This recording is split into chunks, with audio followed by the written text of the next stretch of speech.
Nous voici donc entrés dans un nouveau monde, celui du second mandat de Donald Trump. Il a prêté serment il y a moins de 2 heures à Washington. Une cérémonie à l'intérieur à cause de la météo glaciale qui s'est abattue sur la capitale américaine. Le récit est signé ce soir Alice de Batty. Ladies and gentlemen, the President-elect of the United States, the Honorable Donald John Trump. C'est un retour triomphal à la tête des États-Unis. Comme un air de déjà-vu entonné par les trompettes et salué par les applaudissements qui résonnent dans la rotonde du Capitole. Donald Trump salue Joe Biden puis se place aux côtés de son vice-président J.D. Vance. Après 2 procédures de destitution lors de son premier mandat, des poursuites judiciaires et 2 tentatives d'assassinat, le milliardaire Donald Trump prête serment. I, Donald John Trump, do solemnly swear that I will faithfully execute the office of President of the United States. The office of President of the United States. Congratulations. Et devient officiellement le 47e président des États-Unis. La chorale de l'Académie navale entonne des chants. Ils annoncent le discours du président investi. The golden age of America begins right now. From this day forward, our country will flourish and be respected again all over the world. Donald Trump ne perd pas de temps et annonce une première salve de décrets. Le président américain déclare l'état d'urgence à la frontière avec le Mexique. First, I will declare a national emergency at our southern border.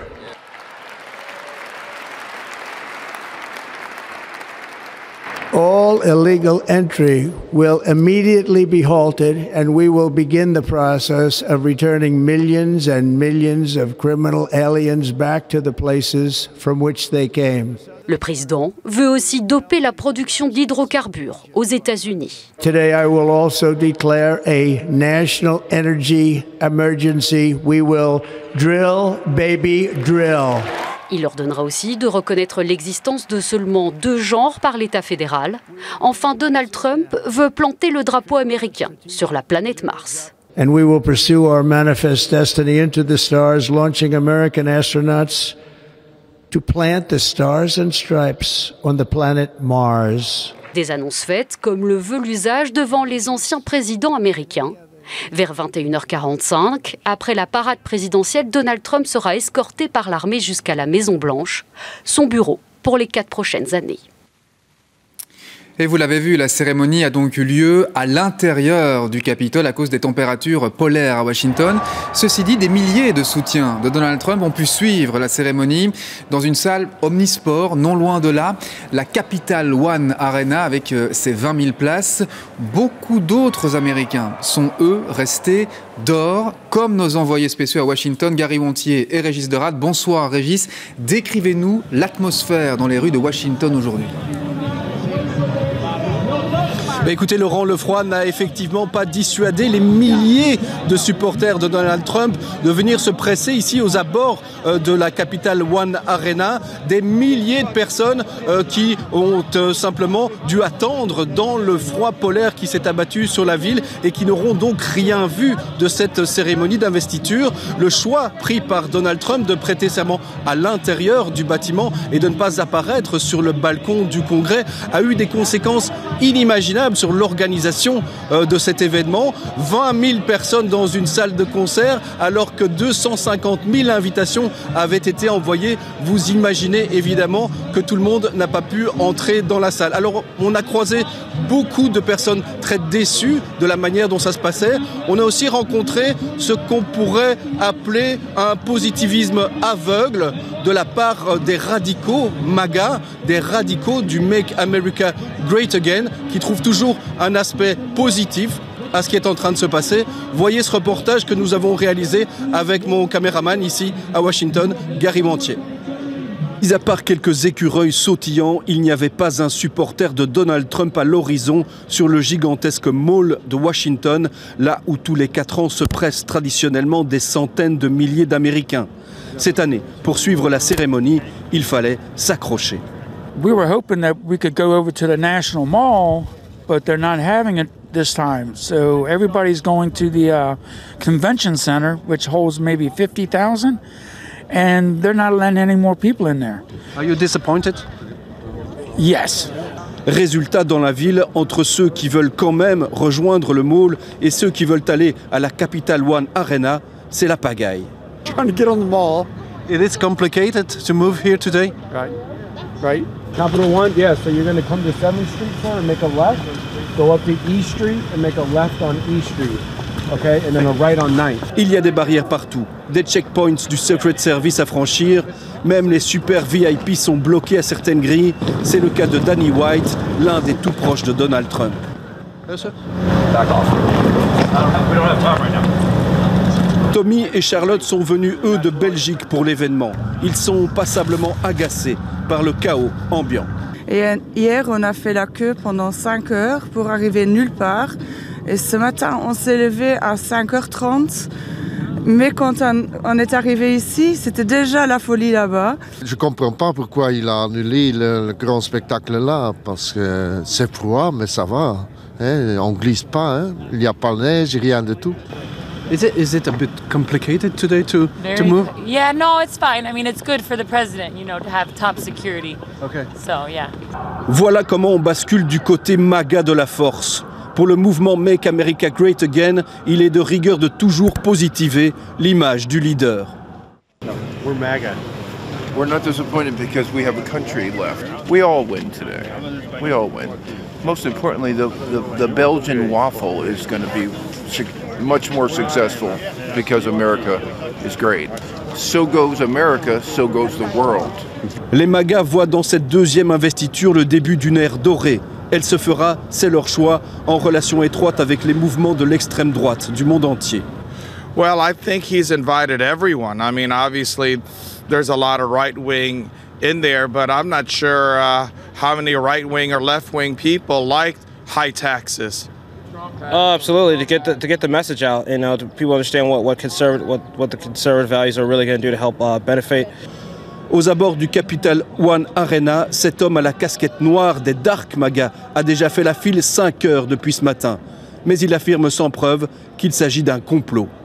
I think the Democrats who run Washington, D.C. are trying to make Trump's rally appear to be unattended, and they're limiting the number of people inside. Reste que dans cette file immense, la plupart ne seront pas entrés dans le lieu de retransmission de la cérémonie. L'investiture n'était pas une fête pour eux. Oui, un reportage de Régis Deratte qu'on retrouve à Washington un instant. Car Régis, vous avez été aussi témoin de l'arrivée dans la capitale américaine de groupes ouvertement d'extrême droite.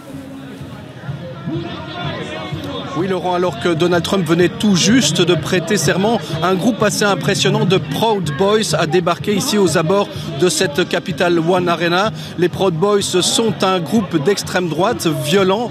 Leur leader est actuellement en prison. C'était l'un des leaders du mouvement d'insurrection qui a pris d'assaut le Capitole le 6 janvier 2021.